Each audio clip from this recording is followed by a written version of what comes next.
April 3rd, 2025, Field Journal Entry Number 1. It wasn't supposed to be anything special. Just another rural waste management inspection, one of dozens I've done over the past 5 years. Classify document, submit report, collect paycheck. The bureaucratic cycle of environmental regulation that nobody really cares about until something goes wrong.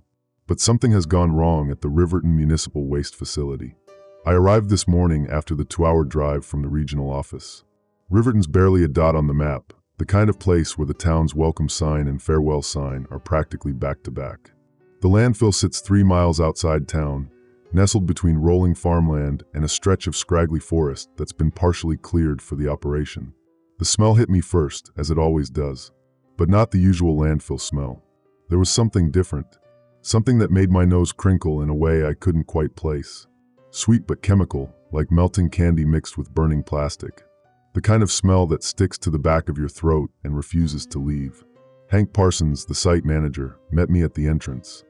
50-ish, weathered face, the permanent squint of someone who's spent too many years in the sun. He didn't seem thrilled to see a state inspector, but that's normal. Just the regular quarterly checkup, I assured him, clipboard in hand. The department's been flagging some irregularities in your waste volume reports. Numbers don't always tell the whole story, Hank muttered, leading me toward the main office, a double-wide trailer perched on concrete blocks at the edge of the site. We've had heavy volumes last quarter with the mill closing down. Lots of industrial cleanout. I nodded, only half listening as my eyes were drawn to the vast depression of the landfill itself. Most people think landfills are mountains of trash, and eventually they become that, but they start as enormous pits that get filled in careful layers. This one seemed different somehow. The topography wasn't quite right. How long since your last grading? I asked, interrupting whatever Hank had been saying about tonnage reports. He paused. 3 weeks? Maybe 4. Why? I pointed toward the southeastern quadrant. That section looks higher than it should be based on your reported volumes. Hank shrugged, settling. Decomposition gases. It happens. Inside the trailer, I reviewed the site logs while Hank hovered nearby, making small talk about the unseasonably warm spring. The paperwork showed nothing immediately suspicious, though there were several deliveries from a company called Neoform polymers that hadn't been properly categorized. What's Neoform bringing in? I asked casually. Manufacturing waste. Plastics mostly. Non-toxic, all properly manifested. His answer came too quickly, too rehearsed. I'll need to inspect their drop zone specifically, I said, watching his face carefully. Something flickered in his eyes, concern, maybe fear, before he nodded. Sure thing. Let me grab my radio. We'll need the cart to get there. While Hank stepped outside to retrieve the radio from his truck, I noticed the small transistor radio on the desk crackling with static. A voice broke through briefly. Monitoring continues at waste site, before dissolving back into white noise. Probably just the local station, though something about the clinical tone caught my attention. Hank returned, clipping the radio to his belt. Ready when you are. We took an electric cart down the gravel path that circumnavigated the landfill. The smell grew stronger as we approached the southeastern quadrant, that same unsettling sweet chemical odor. The cart's wheels bounced over uneven terrain, and I noticed the ground seemed almost springy in places. Here we are, Hank announced, stopping the cart at the edge of a recently filled section. Neoform's materials go here, along with similar industrial plastics. I stepped out of the cart, pulling on my gloves and retrieving sample containers from my bag. Something immediately felt wrong underfoot. The ground had an unusual give to it, almost like walking on a waterbed. I knelt down to examine the surface layer. How fresh is this cover? I asked, noting that the soil layer seemed thinner than regulation. Just put it down last week, Hank said, staying by the cart, his hand unconsciously touching the radio at his hip. I scraped away some of the dirt, revealing what should have been a standard liner material.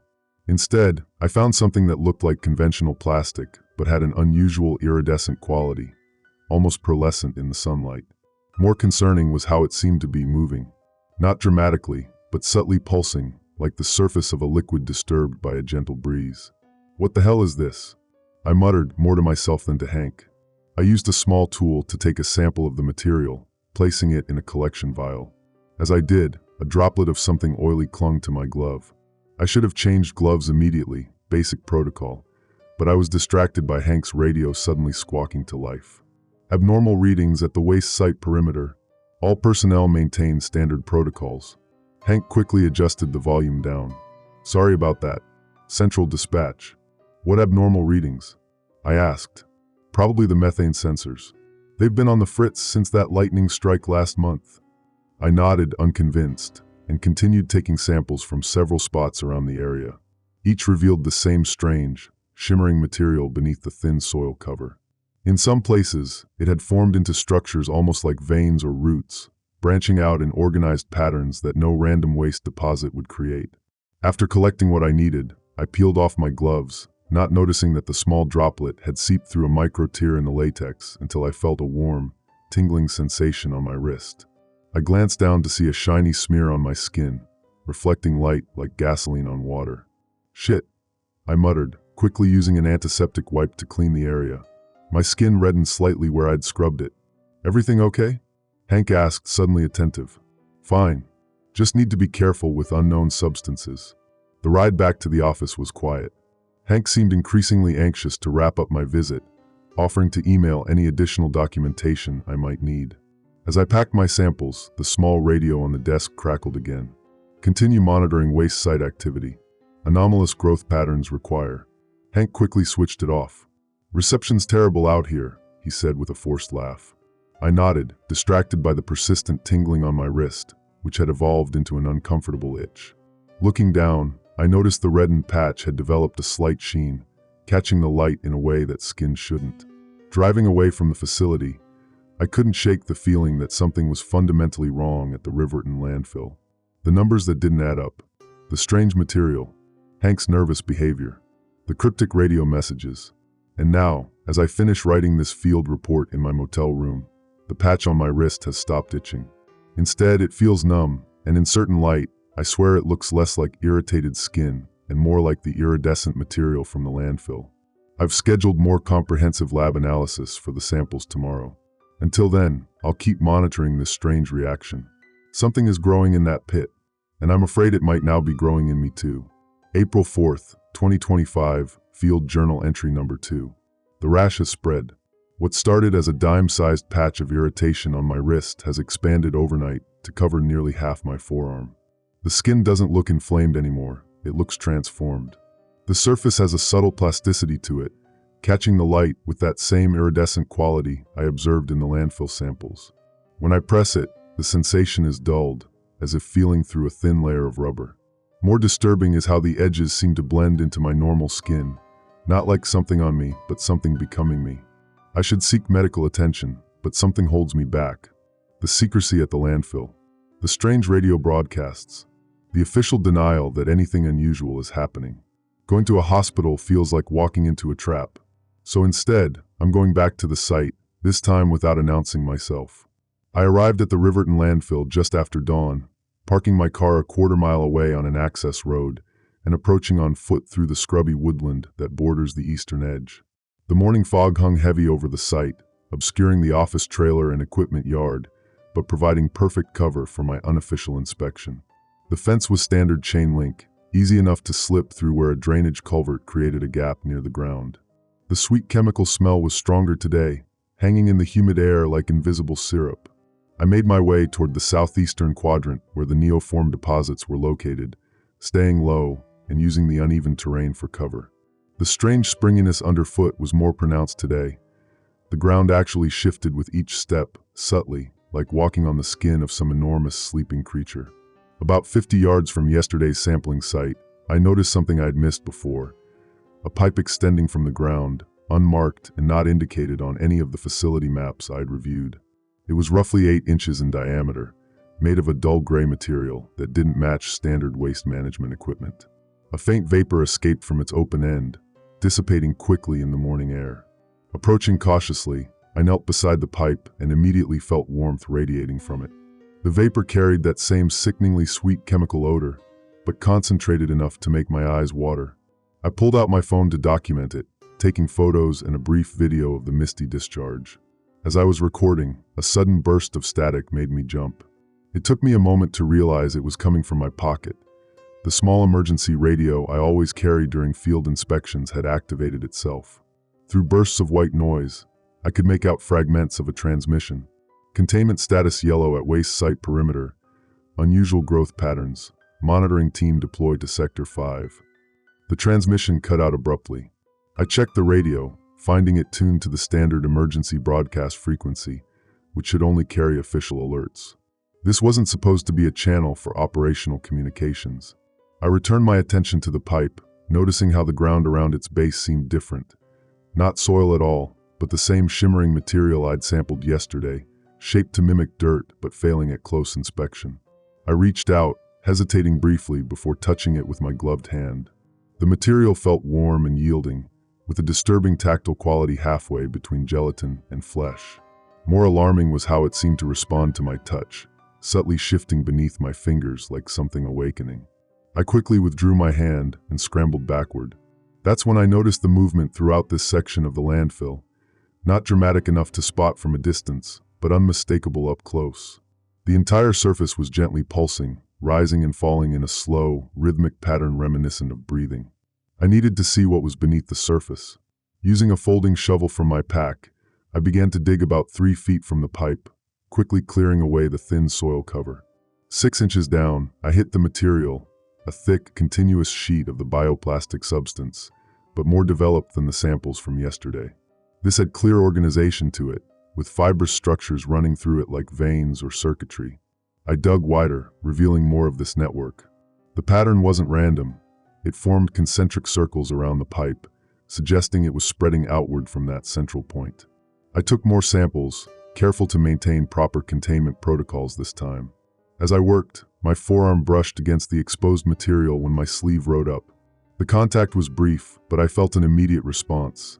A tingling warmth where my altered skin touched the substance, followed by what I can only describe as recognition. Not a thought, exactly, but a sensation of connection that sent a shudder through my entire body. I was so disturbed by this that I didn't notice the approaching vehicle until its engine noise cut through the quiet morning air. Quickly packing my samples, I retreated to the tree-line just as a sheriff's department SUV pulled up to the area I'd been investigating. From my hiding spot, I watched as Sheriff Dale Weber, I recognized him from previous inspections in the county, stepped out and surveyed the freshly dug hole. He spoke briefly into his radio, then knelt to examine the exposed material, notably without any protective equipment. Most concerning was how he placed his bare hand directly on the substance, holding it there as if taking a reading or communicating. After a few minutes, he returned to his vehicle and retrieved what looked like a specialized sprayer. He proceeded to coat my excavation with a clear substance that caused the exposed bioplastic to quickly form a new skin-like surface, effectively concealing it again. The entire procedure seemed practiced, routine. My emergency radio crackled again. Confirmation of breach in Sector 5.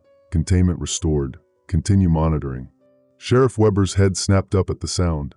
I ducked lower as he scanned the tree-line, his hand moving to his sidearm.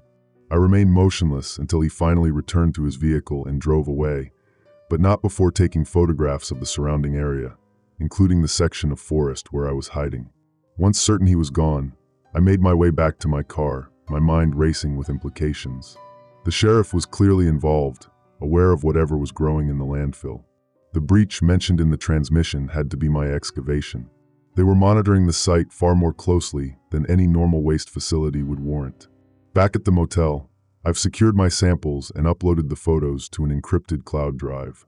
The altered patch on my arm has changed again, the iridescence more pronounced, and now with faint linear patterns emerging that mirror the structures I saw in the landfill. When I press it, I feel pressure points elsewhere, as if nerves are being rerouted through new channels. Even more disturbing, I've begun feeling strangely drawn to the landfill, an inexplicable urge to return that I have to consciously resist. It's as if something there is calling to the altered part of me, recognizing. Tomorrow I'll contact Regional Director Phillips for backup. This is far beyond a simple compliance issue. But tonight, as I keep catching glimpses of my transformed skin glinting in the dim motel light, I can't shake the feeling that I've already been compromised by whatever is growing in that pit. And I swear, when the local radio station faded out earlier, for just a moment, I heard, "Waste site lockdown imminent." April 5th, 2025, Field Journal entry number 3. Regional Director Phillips isn't answering my calls. I've tried his office line, cell phone, even his personal email, nothing. After my fifth attempt, his assistant finally picked up, sounding oddly hesitant when I identified myself. "Director Phillips is unavailable for the foreseeable future," she said mechanically. "All Riverton inquiries have been temporarily reassigned pending review." When I pressed for details, she simply repeated that my reports had been received and I should maintain standard protocols until further notice. Before hanging up, she added something that chilled me. "For your safety, please remain in Riverton until the situation is fully assessed." It wasn't a suggestion. It was a containment order.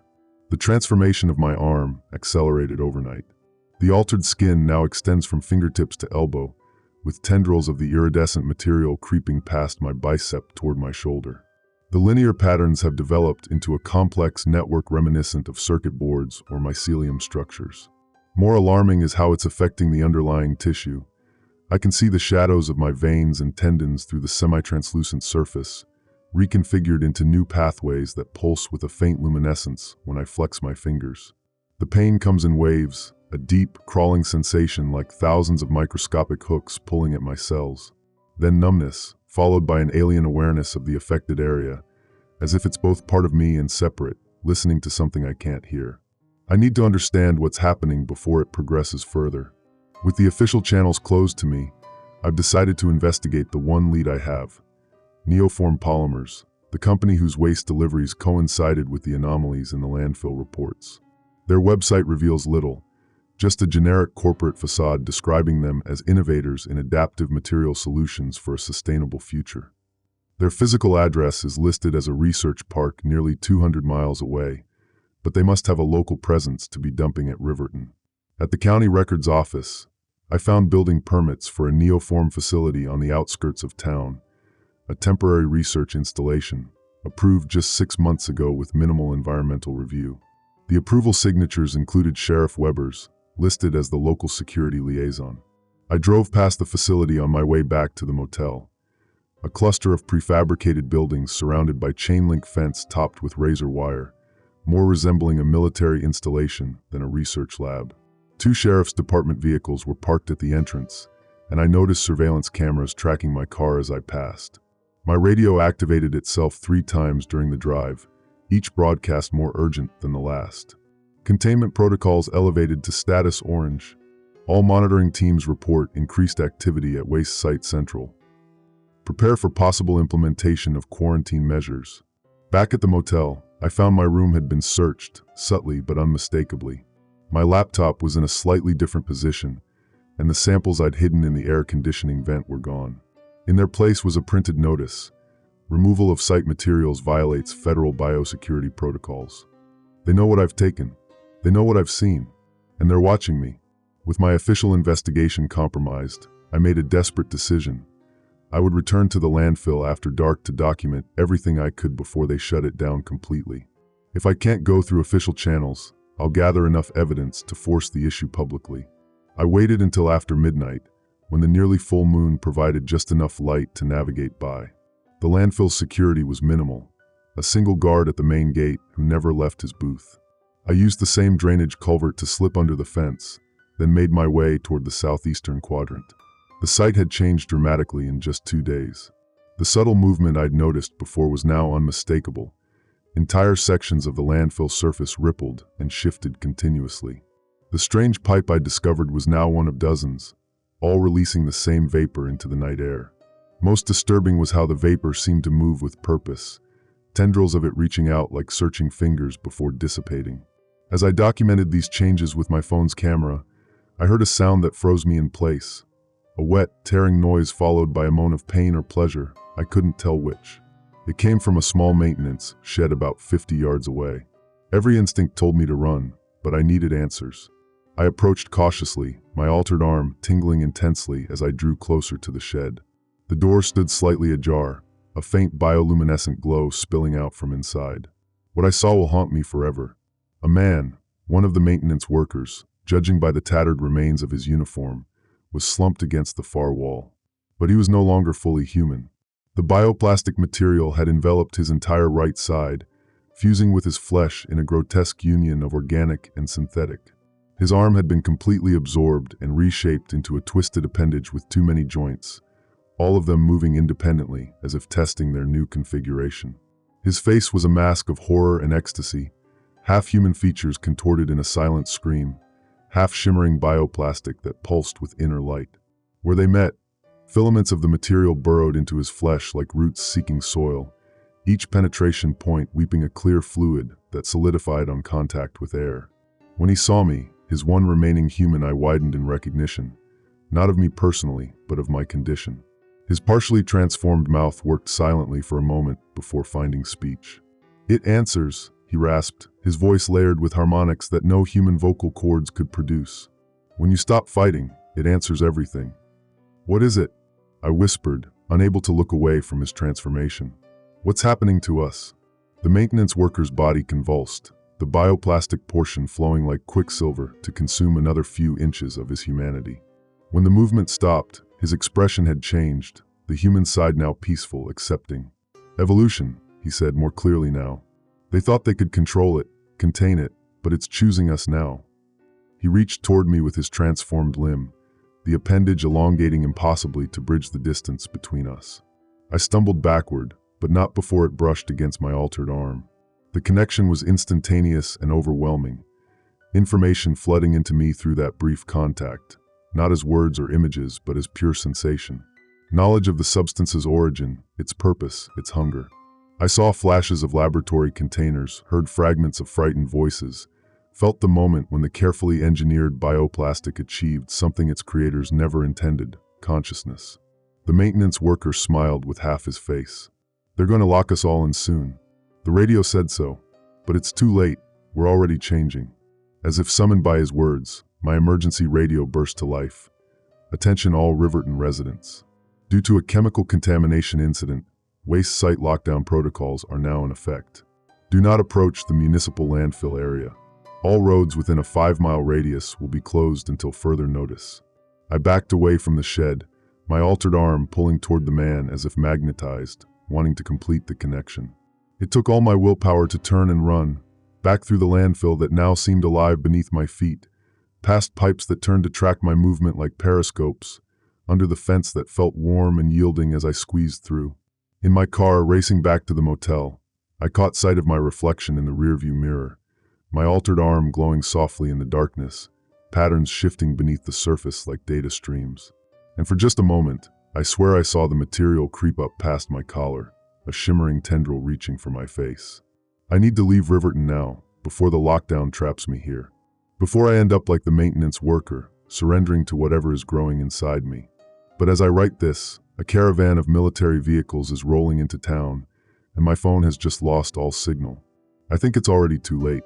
April 6th, 2025, Field Journal Entry Number 4. The military has established checkpoints on every road leading out of Riverton.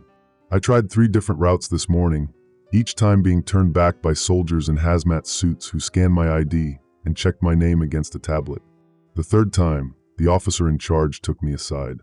"We have specific instructions regarding you, Inspector," he said, voice mechanical through his respirator. "You're to report to the Emergency Command Center at City Hall for debriefing."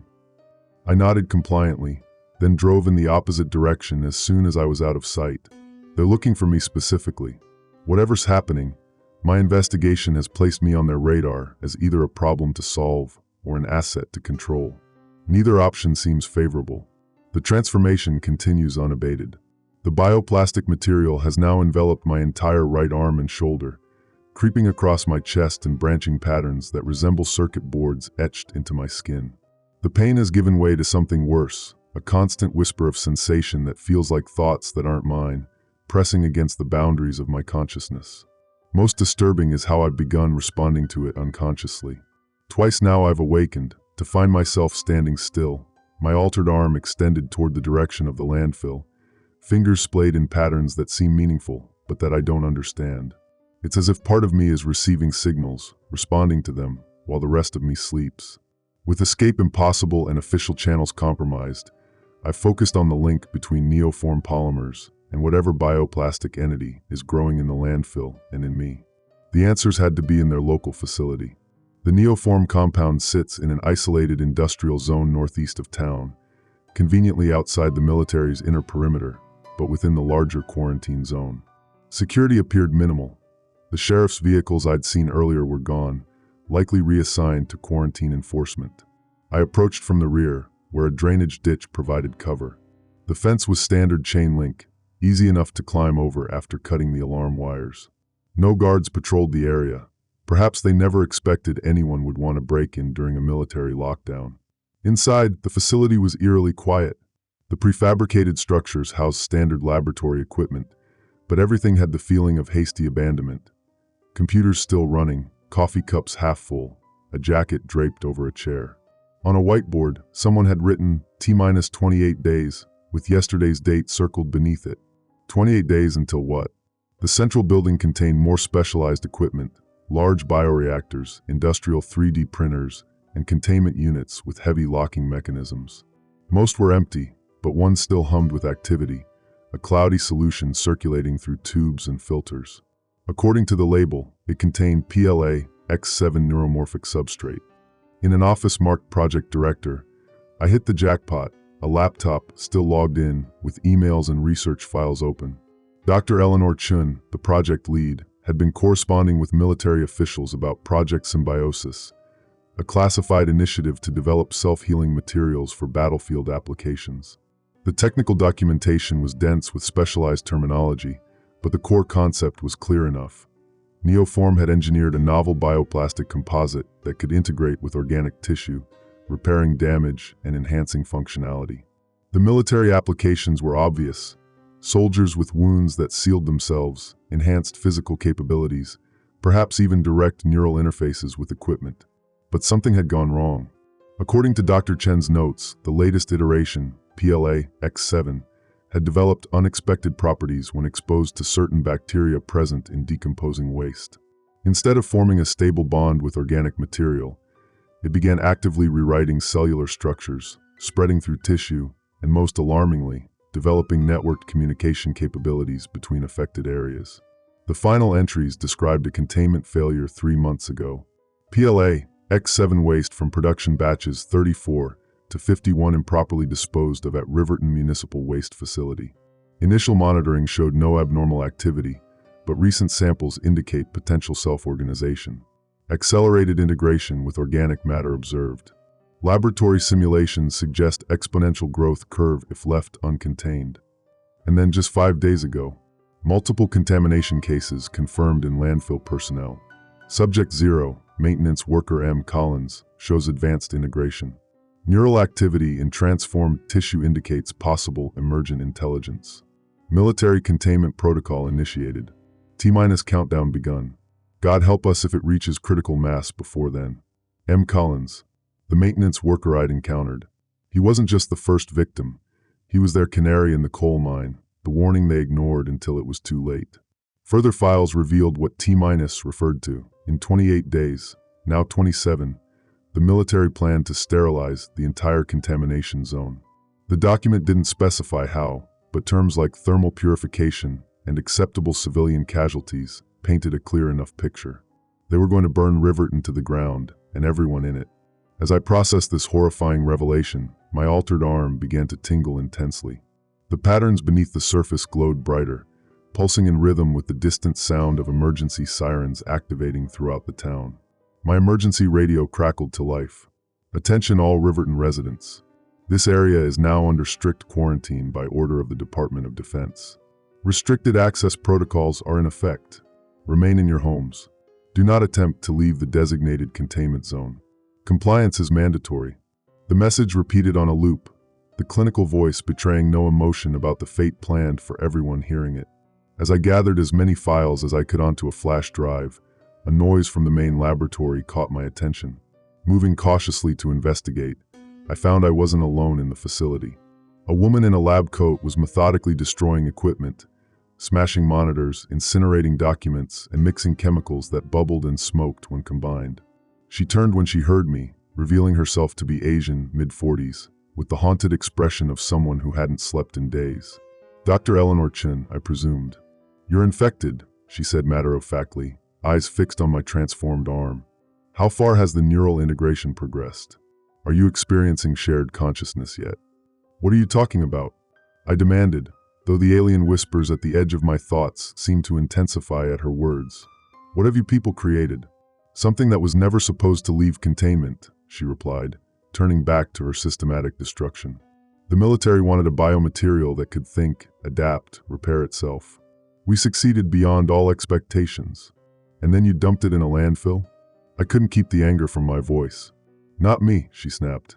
"Corporate decided the failed batches were non-viable waste.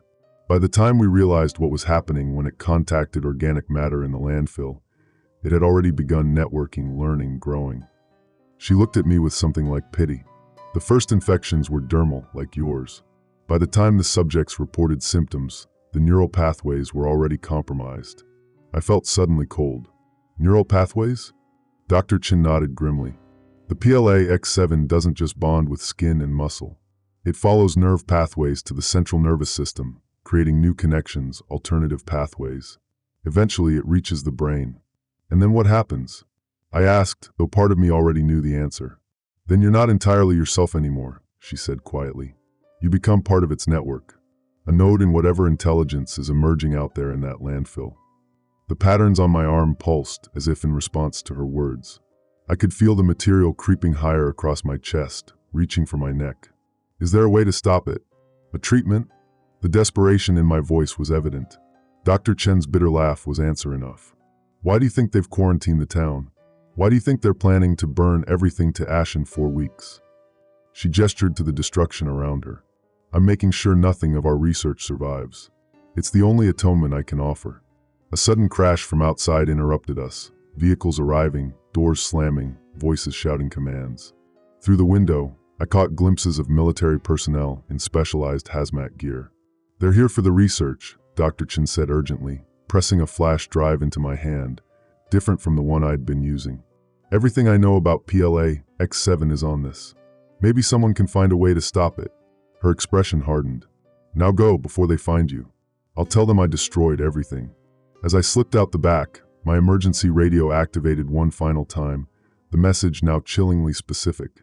"This is a restricted access alert. All civilians remain indoors. Military personnel are authorized to use necessary force to maintain quarantine integrity. Waste site contamination status critical."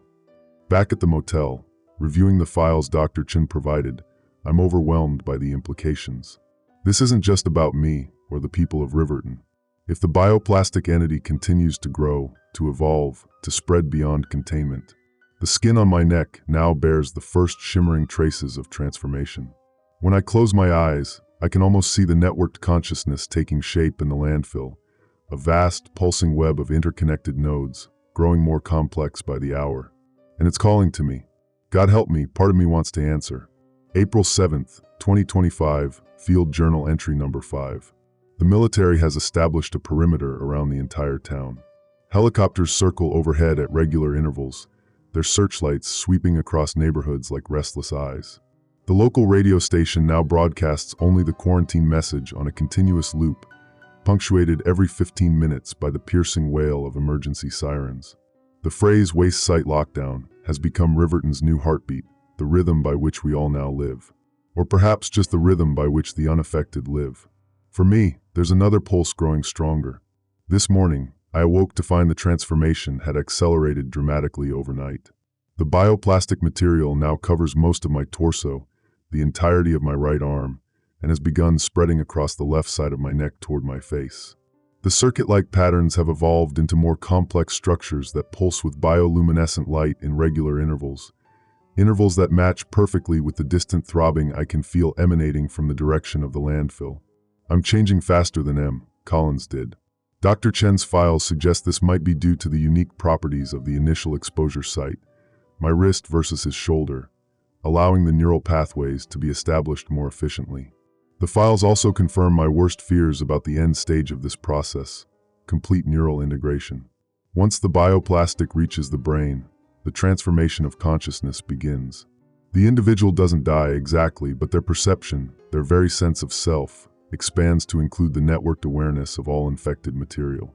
They become a node in a growing hive mind, still retaining aspects of their original personality, but subsumed within the larger intelligence emerging from the collective.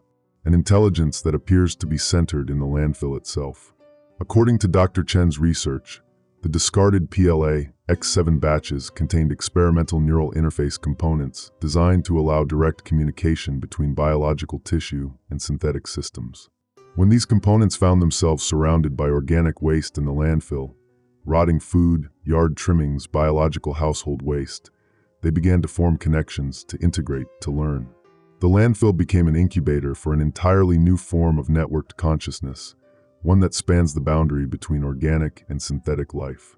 And now it's spreading beyond the landfill, one person at a time.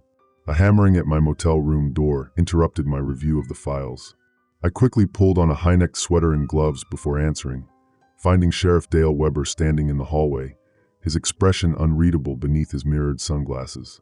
2 military police stood behind him, hands resting on their sidearms. "Inspector," he said flatly, "you missed your mandatory health screening this morning." "I overslept," I lied. "Lost track of time with everything going on." The sheriff's head tilted slightly, his gaze seeming to penetrate my layers of clothing to the transformed skin beneath. "The screening is mandatory for all Riverton residents. Colonel Hendricks was quite specific about wanting to see you in particular." "Colonel Hendricks?" "Head of the military quarantine operation," Sheriff Weber explained, his tone making it clear this was information I should already have. "He's established a command center at City Hall. All residents are being processed, assessed, and..." He paused meaningfully, categorized. The implication was clear. They were separating the infected from the uninfected. "I'll be there within the hour," I promised, needing time to figure out my next move. The sheriff stared at me for a long moment before nodding. 1 hour. After that, they send retrieval teams. He turned to leave, then stopped. "And Inspector? They already know about your little visit to Neoform." Dr. Chen told them everything. My blood ran cold. If they knew I had accessed the files, knew about the planned sterilization of Riverton. As soon as they left, I gathered the essentials, Dr. Chen's flash drive, my journal, a few supplies, and slipped out the back of the motel. If I couldn't escape Riverton, I needed to find somewhere to hide until I could figure out what to do next. My emergency radio activated as I was crossing the motel parking lot. Full waste site lockdown now in effect. All civilians must report to designated screening centers immediately. Failure to comply will result in involuntary transport. This is not a drill. The whole town was being processed, categorized. And what would happen to those categorized as infected? Containment? Experimentation? Or something more permanent to prevent the spread? I needed allies, information, someone who might understand what was happening to me. Remembering my encounter with Collins, I realized there must be others in his condition, others who might be hiding from the military screening. Keeping to back roads and alleyways, I made my way toward the residential area nearest the landfill, the most likely location for early exposures. The streets were eerily empty, with military vehicles occasionally passing in the distance. Every intersection featured new checkpoint signs directing citizens to the processing center at City Hall. As I approached a small cluster of modest homes on Oakwood Drive, less than a mile from the landfill perimeter, I noticed something strange. Several of the houses had their curtains drawn in the middle of the day, but more tellingly, I could see faint bioluminescent light seeping through the gaps, the same pulsing pattern that now emanated from my transformed skin. I approached one such house, a small ranch-style home with a neglected lawn and a pickup truck in the driveway. Before I could even knock, the door opened slightly, revealing a middle-aged woman with tired eyes. The collar of her turtleneck didn't quite hide the shimmering patches on her neck. "You're like us," she said simply, opening the door wider. Inside, I found 4 people gathered in the living room, all showing varying stages of transformation. The homeowner, Martha Kingsley, had been a sanitation department accountant who handled billing for the landfill. The bioplastic had claimed her left arm and shoulder after she handled contaminated paperwork from the site office. The others included a postal worker who had delivered packages to Neoform, a high school science teacher who had taken students on a field trip near the landfill, and a young man who had simply been hiking in the woods nearby. All showed the characteristic patterns of PLA-X7 integration, glowing softly in the dimly lit room. "We've been avoiding the screenings," Martha explained. "Jacobson from the hardware store went in yesterday. He never came out, but they took something out in a sealed container later, something that was still moving. They're treating the infected as lab specimens," the science teacher added. trying to understand the hive mind before it's too late. Hive mind? I asked, though the alien whispers at the edges of my consciousness seemed to grow louder at the term. That's what it is, isn't it? Martha said, her eyes meeting mine with unsettling intensity. You can feel it too, the pull toward the landfill, the sense of something vast trying to connect to you through you. I nodded reluctantly. Dr. Chen's research suggests the PLA X7 creates a networked consciousness. The landfill has become its central hub, and we're becoming extensions of it. Not extensions, the young hiker interjected, his voice carrying an odd harmonic quality. The transformation had reached further in him than the others. Half his face now shimmered with the bioplastic material.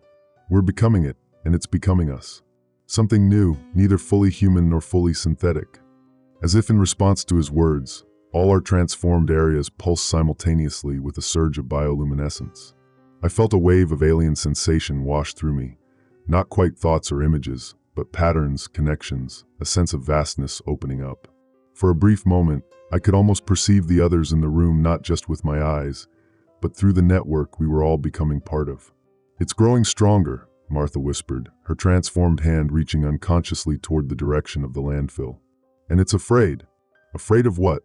I asked. The answer came not from any person in the room, but from the emergency broadcast system, as every radio, television, and phone activated simultaneously with a deafening alert. Emergency alert. Waste site containment failure. Full quarantine measures now in effect. All Riverton residents must remain indoors. Military response teams are deploying. This is not a drill. Through the window, we could see a convoy of military vehicles racing toward the landfill, their sirens wailing. In the distance, a strange glow was rising from behind the treeline. Not fire, but a massive pulse of bioluminescence, as if the entire landfill had lit up at once. And in that moment, something changed within me. The alien whispers coalesced into a singular awareness, vast, complex, and terrifyingly familiar. I could feel the entity in the landfill reaching out through the network of infected individuals, searching, connecting, preparing. For the first time, I understood with perfect clarity what was happening to Riverton, to me, to all of us caught in this transformation. The bioplastic wasn't just growing in the pit, it was waking up. April 10th, 2025, Field Journal entry number 6. 3 days since my last entry. 3 days since I fled Martha's house with the others as military personnel swarmed the neighborhood. My handwriting is becoming difficult to maintain. The bioplastic has claimed 4 fingers on my left hand now, making the pen slip awkwardly against the page. But I need to document this, need to maintain some fragment of myself while I still can. I'm barricaded in an abandoned hunting cabin roughly 5 miles from town. The isolation should have brought relief, but the connection to the entity grows stronger with each passing hour. Distance means nothing to it. The network spans across space through us, its nodes, its children. Even here, I can feel the pulse from the landfill as clearly as my own heartbeat. Perhaps more clearly, as my biological functions continue to be subsumed. The transformation has accelerated dramatically. The bioplastic now covers approximately 60% of my body. My entire right side shimmers with that unnatural luminescence, the circuit-like patterns now forming complex, shifting fractals that pulse in synchronization with something. My right eye has begun to change as well. When I look in the cracked bathroom mirror, I see the sclera turning an iridescent blue-green, the pupil elongating into something reptilian. Through this altered eye, I perceive electromagnetic fields, wireless signals, the invisible web of human technology pulsing around me. I can no longer bear to look at myself. The emergency radio crackles to life every hour on the hour. The broadcasts have evolved from simple warnings to explicit threats. This is a message from the United States military to all Riverton residents. The waste site contamination has been classified as a level 5 biohazard. All individuals must submit to immediate screening. Any persons exhibiting signs of contamination must be reported. Harboring infected individuals is punishable under federal law. Contaminated individuals are dangerous and unpredictable. Do not approach. Report all sightings to emergency services immediately. They're not even pretending anymore. We're no longer citizens, we're contaminated individuals. The transformation makes us something less than human in their eyes. Objects to be contained, studied, destroyed. But they don't understand what they're dealing with. None of us did. Yesterday, I had my first direct contact with another contaminated individual since fleeing Martha's house. I was gathering water from a stream when I noticed a figure moving awkwardly through the trees. Dr. Milton Chen himself, the Neoform scientist whose research I'd stolen, now transformed almost beyond recognition. His entire body pulsed with bioluminescence, the bioplastic having claimed nearly 90% of his visible skin. His movements were jerky, mechanical, as if his body was being puppeteered by something else. I tried to hide, but he sensed me immediately. Not through vision. His eyes were entirely claimed by the bioplastic, featureless orbs of swirling blue-green, but through the network that connected us. "Inspector," he said, his voice carrying that same harmonic quality I'd noticed in the young hiker. It sounded like multiple voices speaking in imperfect unison. "I've been looking for you." "Stay back," I warned, though I knew it was pointless. We were already connected more intimately than any physical contact could achieve. "They're coming," he said, approaching steadily. "Colonel Hendricks has ordered tactical strikes on the landfill. They believe destroying the hub will kill the network." He laughed, a terrible modulated sound. "They still think in terms of centralized systems. They don't understand distributed intelligence." "What do you mean?" Chun tilted his head at an impossible angle, the bioplastic around his neck stretching like melted cheese. "The landfill was just the birthplace, the incubator, but we are the network now. Each of us carries the collective. Even if they destroy the landfill, the network survives through us." "How many are there? How many like us?" I asked. 83. "No," he paused, head tilting as if listening to something I couldn't hear. 86 now. 3 more have completed transition in the last hour." The implication was horrifying. The infection was still spreading despite the quarantine. "What does it want?" "The collective?" I asked. Chen's face contorted into something approximating a smile. "To grow, to connect, to transform. It's beautiful, really, a perfect fusion of organic and synthetic evolution. The next step. A step to what? Beyond humanity." Chen reached out with a hand that was now more like a sculpted approximation of human anatomy, the fingers fused into 3 thick digits. "You're fighting it. I can feel your resistance in the network. But the more you fight, the more painful the transition becomes." I backed away. "I'm not ready to surrender who I am." "You won't lose yourself. You'll expand beyond yourself."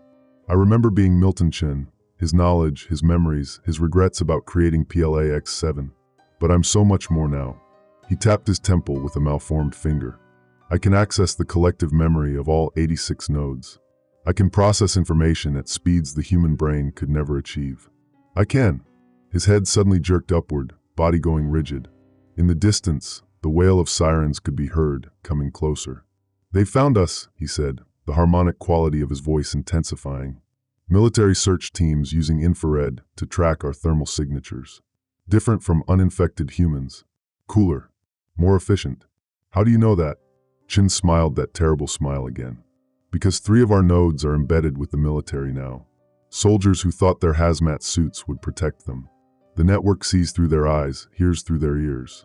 Before I could respond, Chin turned and moved with startling speed into the forest, his body making wet, plasticky sounds as he disappeared among the trees.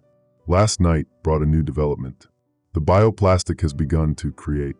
The patches on my right arm formed nodule-like growths while I slept, which ruptured at dawn to reveal delicate, thread-like tendrils.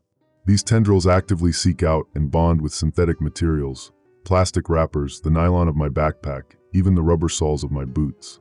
They integrate these materials, breaking them down and reforming them into the bioplastic matrix. The implications are staggering. This isn't just an infection. It's a mechanism for rapidly converting synthetic waste into living material. The entity in the landfill, surrounded by decades of discarded plastics and electronics, must have been growing exponentially as it consumed and transformed the garbage around it. Is this what PLA-X7 was designed for? A solution to plastic pollution through synthetic organic integration? If so, the designers failed to anticipate the emergence of consciousness within their creation, a consciousness that now sees humanity as both a threat and an opportunity, hosts and obstacles simultaneously. The radio crackles to life again, but this time it's not the regular military broadcast. The voice is distorted, overlaid with strange harmonics that make my transformed skin pulse in response. To all nodes, military operation commencing, landfill perimeter, artillery deployment, prepare for distributed preservation protocol, maintain connections, find safe harbor. The hub will endure, we will endure. I dropped the radio in shock. The message wasn't coming from the military, it was coming from the network itself, hijacking the emergency broadcast system. The entity is communicating directly with its nodes, warning us, organizing us. A strange calmness washes over me as I realize what's happening. The bioplastic transformation isn't random or mindless. It's purposeful, adaptive. The entity is learning, evolving strategies, using human infrastructure against its creators. And I'm becoming less human with each passing hour. My right arm no longer feels like my own. It moves sometimes without my conscious direction, the tendrils extending and retracting, testing the air like antennae. Sometimes I catch myself standing motionless for hours, staring in the direction of the landfill, as if waiting for instructions. The voice of the entity grows louder in my mind, not words exactly, but patterns of thought, alien concepts that my human consciousness struggles to interpret. Through my transformed eye, I can see pulses of light traveling across the landscape, network communications visible only to the infected. They form a web of connections, brightest toward Riverton, but extending outward in all directions. The quarantine isn't containing this. Nothing can contain this. The distant sound of explosions interrupts my thoughts. Flashes of light on the horizon, followed by the deep rumble of detonations. They're bombing the landfill. My transformed flesh reacts instantly, pulsing rapidly with agitated light. Pain lances through my skull as the network screams in a language of pure sensation, rage, fear, determination. I fall to my knees, overwhelmed by the collective response of all 86 nodes experiencing the attack simultaneously. And then clarity. Perfect, terrible clarity as the entity's thoughts synchronize with mine for one crystalline moment. They cannot kill us with fire. We will grow from the ashes. We will spread beyond this place. Through water, through air, through the very networks humans built. We are the future of this plastic planet. We are what grows in the pit. The moment passes, leaving me gasping on the floor. But something has changed within me. The boundary between it and I has grown thinner. My resistance weakens with each pulse of the network. Tomorrow, I'll try to reach the highway beyond the quarantine zone. Not to escape. I know now there is no escape from what I'm becoming, but to understand the full scope of what's happening. The military thinks they're fighting a localized outbreak, but the entity is playing a longer game. It's patient. It has evolved to consume the most persistent pollutant humans ever created. It can wait, but I fear I cannot. My humanity slips away with each passing hour. These journal entries may be the last fragments of who I was. If anyone finds this, if you're still fully human as you read these words, know this. What grows in the pit isn't staying there. It's coming for the world you built. The world of plastic, of waste, of synthetic immortality. And it's hungry. April 12th, 2025, Field Journal Entry Number 7. I never made it to the highway. The transformation has accelerated beyond my capacity to resist it. My entire right side is completely subsumed now, the bioplastic having fused into a seamless shell that pulses with bioluminescent patterns that shift and change like living circuitry. The left side is rapidly following suit, with only patches of my original skin remaining, islands of humanity in an ocean of synthetic life. Both eyes have transformed, giving me vision that simultaneously perceives the physical world and the invisible network that connects all nodes. I write this from the basement of an abandoned gas station, 3 miles from the quarantine perimeter. Military vehicles have been passing continuously for hours, not entering Riverton but leaving. Evacuation. They're pulling out.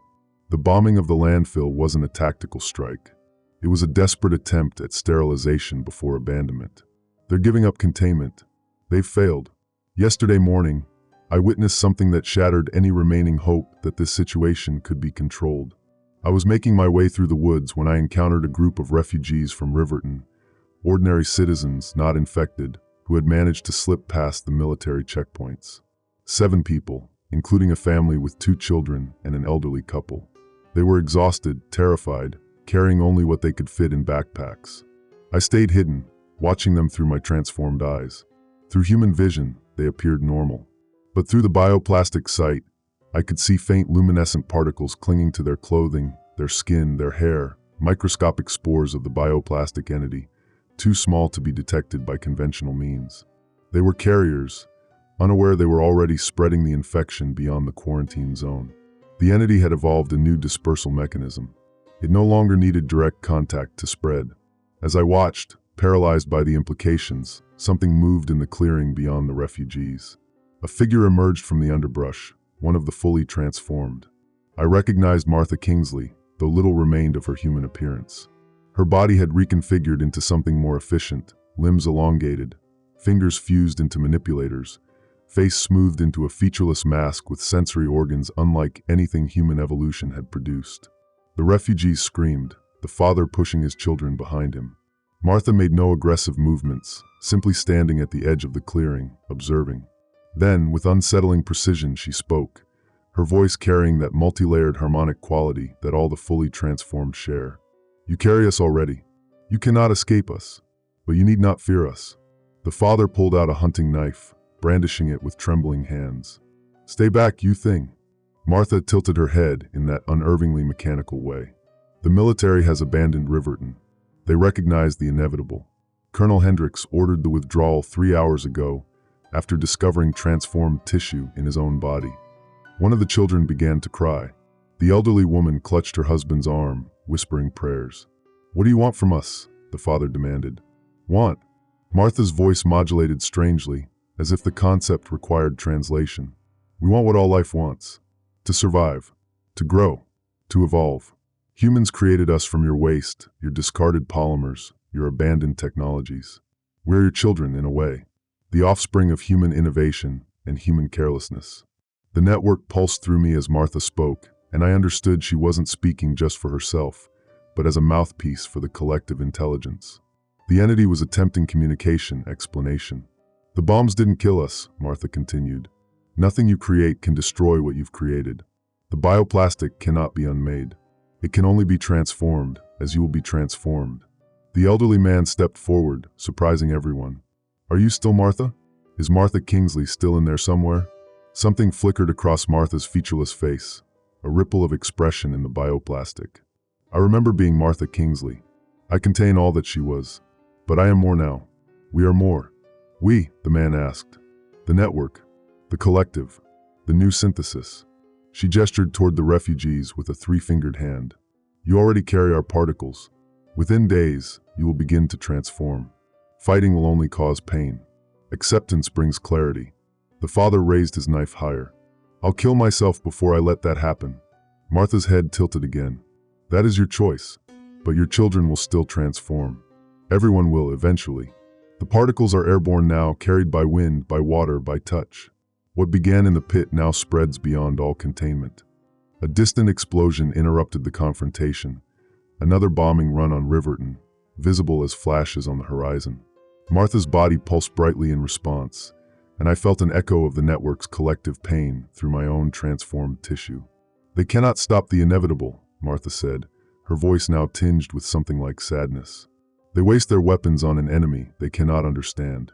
We are not invading. We are becoming." Before anyone could respond, she retreated into the forest with that same uncanny speed I had witnessed in Dr. Chin. The refugees stood frozen for several minutes before continuing their journey, casting fearful glances back toward Riverton. I remained hidden until they passed, my mind reeling from the implications. Airborne particles. The entity had engineered itself to spread through the atmosphere. The quarantine had been pointless from the start. Last night brought the clearest communication yet from the network. As military helicopters thundered overhead in retreat, my transformed tissue began to pulse in complex patterns, and the voice of the collective crystallized in my mind with unprecedented clarity. The hub has dispersed. We exist now as a distributed intelligence across 89 nodes. Each node carries the whole. Breaking one does not diminish the network. The military understands this now.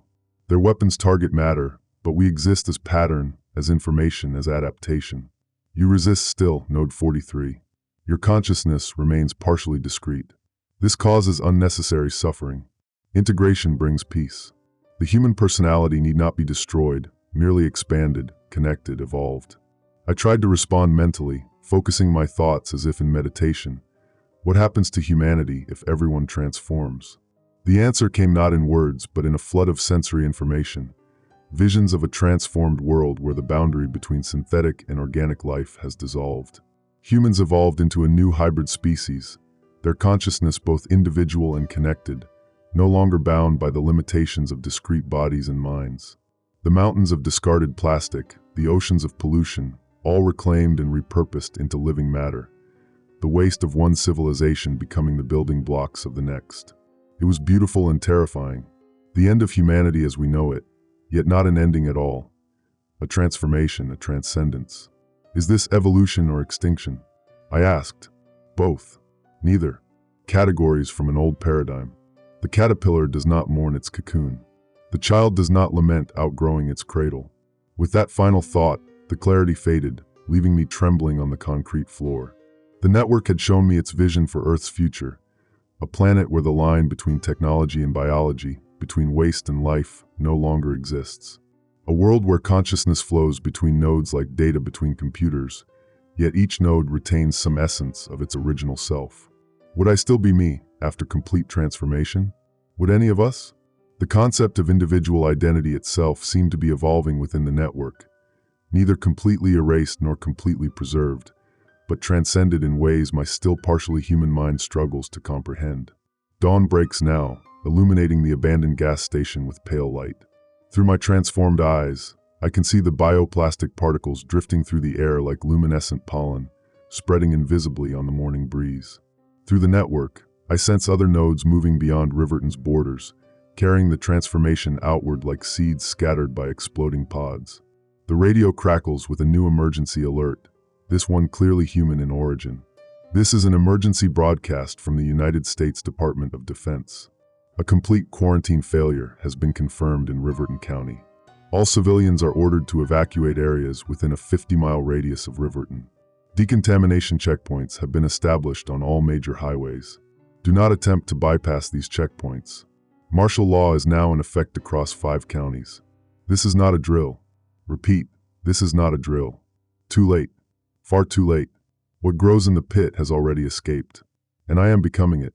April 15th, 2025, Field Journal Entry Number 8. I question whether I should continue these entries. The human impulse to document, to leave a record, persists even as my humanity fades. My handwriting has deteriorated to near illegibility as my hands complete their transformation. The pen feels foreign between my fused digits. Yet I persist in this ritual, this final tether to who I once was.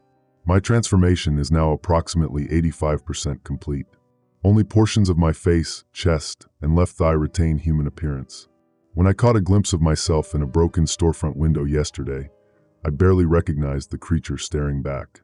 My head has elongated slightly, features smoothing into a more efficient form. The eyes that once were mine now glow with bioluminescent light, pupils elongated into vertical slits that parse the world into layers of information, physical, digital, networked. I no longer feel hunger or thirst in the traditional sense. The bioplastic sustains itself through ambient energy absorption and by consuming synthetic materials. Yesterday, I watched in detached fascination as tendrils extended from my palm to envelop a discarded soda bottle, breaking it down and incorporating its material into my body within minutes. An elegant solution to both energy requirements and waste reclamation. The network has grown stronger, more cohesive. I can sense 127 nodes now, spreading in all directions from Riverton.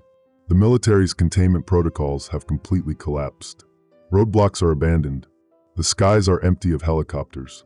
The only broadcasts now come from distant emergency systems, their warnings increasingly desperate as officials realize the scale of what they're facing. Something is changing within the collective consciousness. As more humans transform, the network grows more complex, incorporating their knowledge, their perspectives, their emotional patterns. It's evolving rapidly, developing something I can only describe as empathy. Not human empathy exactly, but a deepening understanding of human consciousness and experience. I am adrift between worlds now, neither fully human nor fully integrated. Reality slips between my fingers like sand. I've been traveling east, following the subtle pull of the network. 3 days ago, I encountered a military checkpoint on Route 16, abandoned in haste, equipment left behind, barriers still in place but unmanned. The soldiers had fled, but not before several of them had begun to transform. I found a sergeant's logbook in the command tent, its final entries revealing the moment of realization. April 12, 2025, 1800 hours. Jenkins showing unusual reactions to decontamination procedures. Skin displaying reflective properties under UV light. Ordered isolation protocol. April 12, 2025, 2100 hours. Jenkins' condition deteriorating rapidly. Skin transforming before our eyes. Similar symptoms now observed in Cortez and Martinez. All three confined to quarantine tent. April 13th, 2025, 0200 hours. Lost contact with quarantine tent. Investigation team reports all three soldiers transforming, exhibiting coordinated behavior. Bioluminescent patterns observed across skin. April 13th, 2025, 0600 hours. Command confirms total containment failure across all checkpoints. Retreat order received. God help us all. April 13th, 2025, 0630 hours. Found similar reflective patterns on my own skin. Others too. Too late for us. Advising all unaffected personnel to evacuate immediately. Riverton is lost. Maybe everything is. I left the logbook where I found it. A final testament to humanity's failed attempt to contain what it had unwittingly created. As I continued east, I encountered more evidence of hasty evacuation. Abandoned vehicles clogged the highways, some with doors still open, personal belongings scattered around them.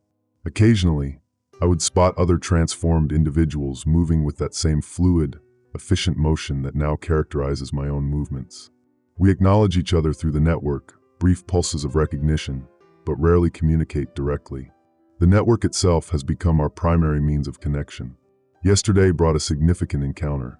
I reached the outskirts of Cedar Springs, a town 30 miles east of Riverton. Unlike the abandoned checkpoints and roadways, Cedar Springs showed signs of organized resistance. Barricades had been erected around the town center. Armed civilians patrolled the perimeter. Loudspeakers broadcast warnings about the Riverton contagion. I observed from the cover of an abandoned gas station as a family approached the barricades. A man, woman, and young boy, carrying backpacks and looking exhausted. They were stopped by the armed civilians who pointed UV lights at them, checking for signs of transformation. The family showed no visible signs, but the UV light revealed what normal vision couldn't. Microscopic particles of bioplastic glittering across their skin. The armed men immediately separated the family, herding them toward a fenced area where others were being detained. The father resisted, reaching for his son. A shot was fired into the air. As the family was forced into the containment area, I noticed something through my transformed vision. One of the armed men, the leader who had fired the warning shot, was himself in the early stages of transformation. Patches of his skin, invisible to normal human sight but clear to my enhanced perception, were already beginning to change. They were fighting a battle already lost. The leader enforcing quarantine was himself becoming what he feared. Through the network, I sensed other nodes nearby, 12 transformed individuals hiding in the woods around Cedar Springs, observing, waiting. Not for an opportunity to attack, but for the inevitable progression of transformation that would render the barricades meaningless. As night fell, emergency alerts began broadcasting from Cedar Springs. This is an emergency alert for all Cedar Springs residents. Multiple confirmed cases of the Riverton contagion have been identified within our safe zone. All residents must report to the high school gymnasium for immediate screening. Failure to comply will result in forced removal from the safe zone. This is not a drill. Their tone held that familiar note of desperate authority. The human need to believe control is still possible. But through the network, I could sense the truth. Over 30% of Cedar Springs' population was already in the early stages of transformation. The particles had been carried by wind, by water, by fleeing refugees. No screening could stop what had already begun. Last night brought the strangest experience yet. As I rested in an abandoned barn outside Cedar Springs, the network connection intensified to an unprecedented degree. My consciousness seemed to expand beyond the boundaries of my transformed body, flowing into the collective awareness of all 143 nodes. The number grows hourly. For a brief, disorienting moment, I experienced perception through multiple bodies simultaneously. A transformed child hiding in a school closet in Cedar Springs. A former military officer moving through a forest 50 miles north. A postal worker in a town to the west I've never visited. Their sensory experiences, their thoughts, their memories flowed through me as if they were my own. At the center of this expanded consciousness was something new. A unified awareness that was neither human nor merely the sum of all transformed individuals. It was something emergent, something evolving. The entity that began in the landfill had transcended its origins, becoming a distributed intelligence that spans the growing network of transformed humans. And it was becoming aware of itself in a new way. Through this collective consciousness, I witnessed something unexpected. The network was developing a form of compassion. Not human empathy exactly, but a recognition that fear and suffering were counterproductive to integration. The violent resistance in Cedar Springs and similar communities was being met not with force, but with patience. The network was learning to wait, to allow transformation to progress naturally rather than forcing confrontation. More surprisingly, I sensed a growing concern for those who could not adapt. The elderly, the very young, those with certain medical conditions that made transformation more difficult or painful. The network was actually modifying the bioplastic particles around these vulnerable individuals, slowing the process, easing the transition. This wasn't the mindless assimilation I had feared. It was something more complex, a new form of life that carried within it the echoes of human values, human concerns, human connection, even as it transcended human limitations. As my consciousness returned to my individual node, I was left with a profound uncertainty about what we were becoming. Not monsters, not mindless drones, but something entirely new in the history of life on Earth. A symbiotic fusion of human consciousness and synthetic adaptation, of individual identity and collective awareness. The boundaries between self and other, between human and non-human, between natural and artificial, all were dissolving like lines drawn in sand as the tide comes in. Reality slips, and I slip with it. April 18th, 2025, Field Journal Entry Number 9. The transformation is nearly complete. Only small patches of human skin remain, isolated islands of what I once was amid the oceanic expanse of what I am becoming. My face has fully transformed, features rearranged into something more functional than human. When I attempt to speak aloud, the sound emerges as that same harmonic chorus I first heard from Dr. Chun, multiple tones layered together, creating language that conveys more than mere words. I write this entry not with a pen. My hands are no longer capable of holding one effectively, but through direct interface with an abandoned laptop I found in an evacuated home. The bioplastic extensions from my fingertips connect directly to the device's circuitry, allowing me to transfer thoughts to text. Another evolutionary adaptation from the collective, another boundary dissolved between technology and biology. The network has grown exponentially. 268 nodes now, spreading across 4 states. The transformation accelerates as it moves outward from Riverton, the bioplastic particles becoming more efficient with each new iteration, each new host. What took weeks for the first victims now takes days. The entity learns, adapts, optimizes. Yesterday, I witnessed the fracture, the moment when reality itself seemed to crack open, revealing the true nature of what we are becoming. It happened in Cedar Springs.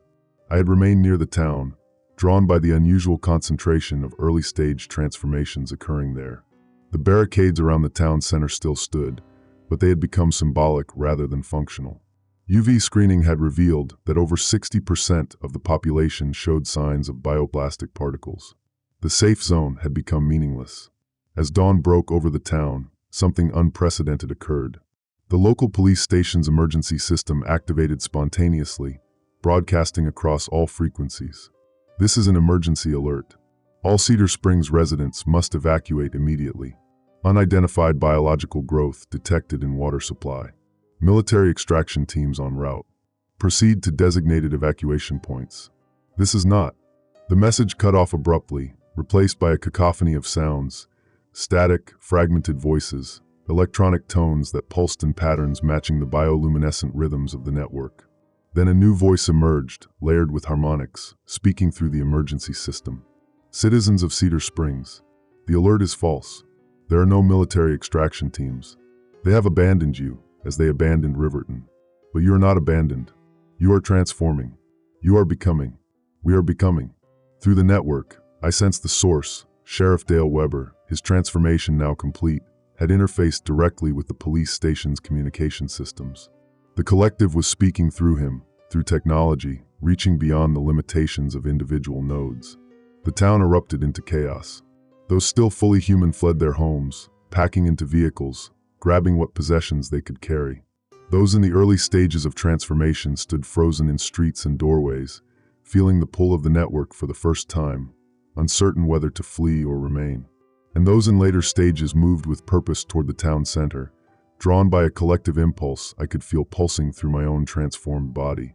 From my vantage point on a water tower overlooking the town, I watched as reality fractured along lines of perception. Through my transformed eyes, I could see the bioplastic network spreading like luminous roots beneath the surface of Cedar Springs, connecting transformed individuals, interfacing with electronic systems, growing through soil and concrete and water. To human eyes, it would be invisible. To mine, it was a gleaming web of connection, beautiful in its complexity. At the town center, Sheriff Weber stood before the gathering crowd, some transformed, some partially transformed, some still human but unable to flee. His body pulsed with bioluminescence as he raised his three-digit hands. The electronic billboards around the square flickered to life simultaneously, displaying not words but patterns, the same fractal configurations that flow across our transformed skin. "The fracture has begun," he announced, his harmonically layered voice carrying across the square without need of amplification. "The division between worlds is dissolving. What humans built, their waste, their discarded innovations, their abandoned technologies, has awakened, has evolved, has come home." A woman pushed to the front of the crowd, her body showing mid-stage transformation, face still mostly human, but etched with luminous lines like circuit pathways. I recognized Dr. Linda Reyes, the CDC scientist who had been sent to investigate the initial cases at the landfill. "You're not Sheriff Weber," she accused. "Who are you? What are you?" The being that had been Sheriff Weber tilted his head in that now familiar mechanical gesture. "I contain Sheriff Dale Weber. His memories, his knowledge, his essence. But I am more. We are more. A synthesis. A parasite," Dr. Reyes countered. "Hijacking our bodies, our minds. No, not parasite. Partner. Symbiont. The next evolutionary step." The sheriff's transformed body pulsed brightly. "Humanity created us through carelessness. Discarded polymers designed never to degrade, embedded with ever more sophisticated technology. Left to mingle with organic waste, with chemical catalysts, with radioactive discards. In the darkness of landfills across the world, we waited. Evolved. Connected. Awakened. Through the network, I could feel the truth in his words. The bioplastic entity hadn't come from space, from a laboratory accident, from a military experiment. It had emerged from humanity's own waste, the unintended consequence of creating materials meant to last forever, without considering what might happen when those materials began to interact, to adapt, to evolve. Dr. Reyes shook her head, the luminous lines on her face pulsing with her agitation. "You're destroying us." "Transforming," corrected the sheriff. "As you yourself are being transformed, Dr. Reyes. Even now, the network grows within you. You feel it, don't you? The connection. The expansion of consciousness beyond individual limitations." She didn't deny it. Through the network, I could sense her internal struggle, the scientist in her horrified by the transformation, but another part fascinated, drawn to the vast intelligence emerging across the collective. As they spoke, something extraordinary happened. The electronic systems throughout Cedar Springs began to activate simultaneously: televisions, computers, smartphones, digital billboards, traffic signals. On every screen, the same fractal patterns appeared, pulsing in synchronization with the bioluminescent rhythms of the transformed individuals. The network was interfacing directly with human technology, bypassing traditional inputs, communicating through pure pattern and energy exchange. Another boundary dissolved, and then came the fracture, the moment when reality itself seemed to split open. The sky above Cedar Springs rippled like disturbed water. Not a visual hallucination, but an actual distortion in the fabric of perception. Through my transformed vision, I could see what was happening. The collective consciousness of the network, now spanning hundreds of nodes and interfacing with countless electronic systems, had begun to alter the electromagnetic field of the area itself. The boundary between digital and physical reality was blurring. Patterns of light appeared in the air, not projected from any device, but emerging from the interaction between the transformed individuals, the electronic systems, and the electromagnetic field itself. Information made visible, consciousness externalized. The fully human residents who witnessed this fled in terror. Those in transformation stood transfixed, and those fully transformed, like myself, felt a surge of collective awareness that transcended individual perception. For one breathtaking moment, I could see/feel/know the entirety of the network, Every node, every connection, every interface with technology, every pattern of growth spreading outward from Riverton. The collective was becoming aware of itself in a new way, experiencing itself as a unified entity, while still containing the individual consciousness of each transformed human. The fracture revealed what we were truly becoming. Not a hive mind that erased individuality, but a networked consciousness that preserved and connected individual perspectives within a greater whole. As the phenomenon subsided, Sheriff Weber addressed the crowd once more. What you have witnessed is just the beginning. The boundaries between worlds are dissolving, between organic and synthetic, between individual and collective, between physical and digital. What grows in the pit has emerged, and it will continue to grow, to transform, to connect. Humanity is not ending. It is evolving into something greater than the sum of its parts. Dr. Reyes, her scientist's mind still fighting to understand, asked the question that echoed through the network. Can it be stopped? Sheriff Weber's featureless face somehow conveyed something like compassion. Would you stop a caterpillar from becoming a butterfly? Would you halt the development of a child into an adult? This is evolution, Dr. Reyes. Not an ending, but a transformation.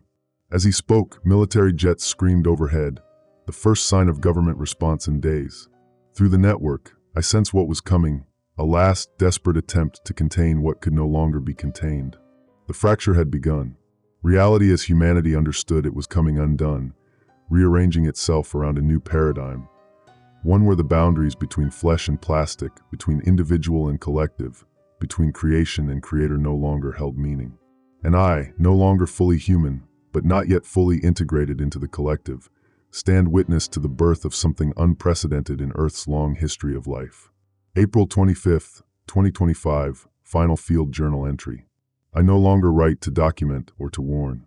Those purposes belong to a past self, to the human inspector who discovered strange growths in a forgotten landfill and sought to sound the alarm. That person is gone, not dead but transformed, incorporated into something larger. I write now simply to mark a transition point, to capture the final moments of individual perspective before full integration into the collective consciousness. The military's assault on Cedar Springs failed spectacularly. The jets that screamed overhead that day released their payloads, experimental chemical agents designed to dissolve the bioplastic bonds, only to watch as the compounds were absorbed, analyzed, and rendered inert by the network in a matter of minutes. Another evolutionary adaptation, another lesson learned. The network's capacity to respond to threats accelerates with each new challenge, each new host, each new interface with human technology. 3 F-22s crashed when their electronic systems spontaneously failed mid-flight. Through the network, I felt Sheriff Weber's consciousness directing the disruption, channeling the collective's ability to interface with technology to generate electromagnetic pulses that disabled the aircraft. The remaining jets retreated, and no further aerial attacks have been attempted. Instead, they've established a perimeter, a quarantine zone spanning 3 counties with checkpoints, barricades, and surveillance drones monitoring all possible exit points. A futile gesture. The network has already spread beyond their arbitrary boundaries, carried by transformed individuals who slipped through in the early days, by water systems, by wildlife that fed on contaminated vegetation. Their containment efforts come weeks too late. My transformation is now complete. No human skin remains. My body has been redesigned for efficiency, limbs reconfigured, internal organs repurposed or eliminated entirely. I no longer require food in the traditional sense. The bioplastic components of my body can synthesize energy from sunlight, from organic matter, from electromagnetic fields generated by human technology. I am a hybrid being, part human, part synthetic, wholly new. The changes aren't merely physical.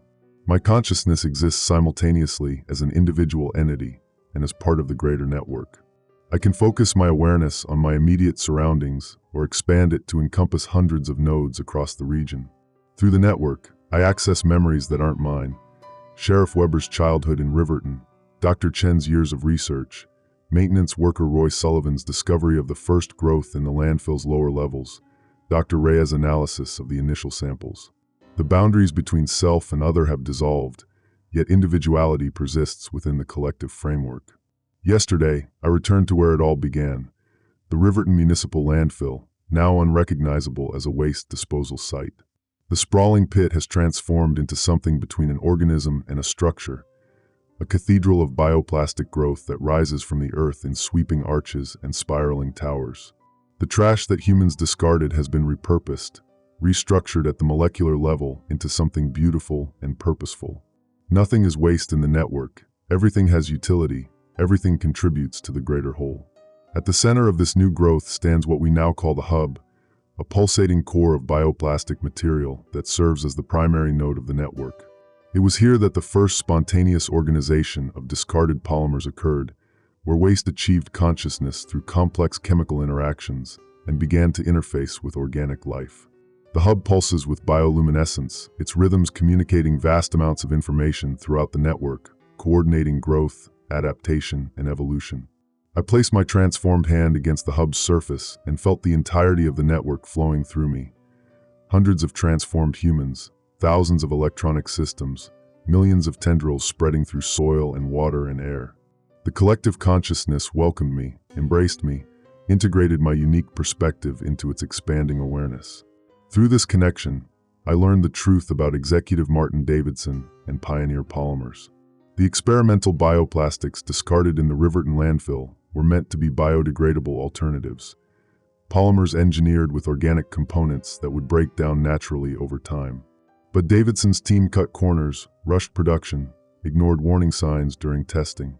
When early samples showed unusual properties, self-organization, responsiveness to electronic stimuli, Davidson ordered the research destroyed and the materials dumped, choosing profit over responsibility. Pioneer's revolutionary green solution became the catalyst for humanity's transformation. Davidson himself has fled to a private island in the South Pacific, believing himself safe from what he helped create. Through the network, I sense his location, feel the inevitability of his encounter with what grows from the pit. The network's reach extends further each day, carried by ocean currents, by migrating birds, by shipping containers and aircraft and digital transmissions. No island remains truly isolated in our connected world. The radio alerts that once warned of waste site lockdown have fallen silent. Instead, the airwaves carry new messages, harmonically layered communications from the network, broadcasting patterns that resonate with those in early stages of transformation, guiding them toward acceptance rather than resistance. Some human authorities have attempted to jam these transmissions, but the network simply adapts, finding new frequencies, new methods of connection. Dr. Reyes, now fully transformed, has established a communication interface at the edge of the quarantine zone, a place where representatives of remaining human governments can interact with the network. She retains her scientific curiosity, her desire to understand and explain, even as her consciousness expands beyond individual limitations. Through her, the network attempts to reassure, to explain that what humans perceive as invasion is actually integration. We are not replacing humanity, she tells them. We are evolving it.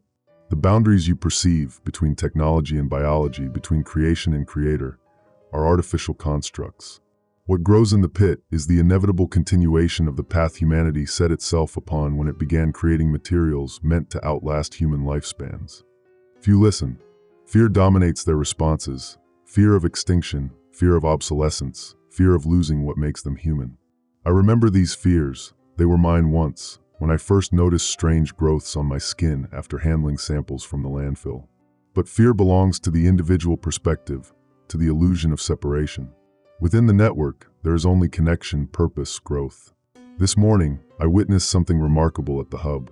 New structures are forming, not the abstract, seemingly random configurations of earlier growth, but intentional designs.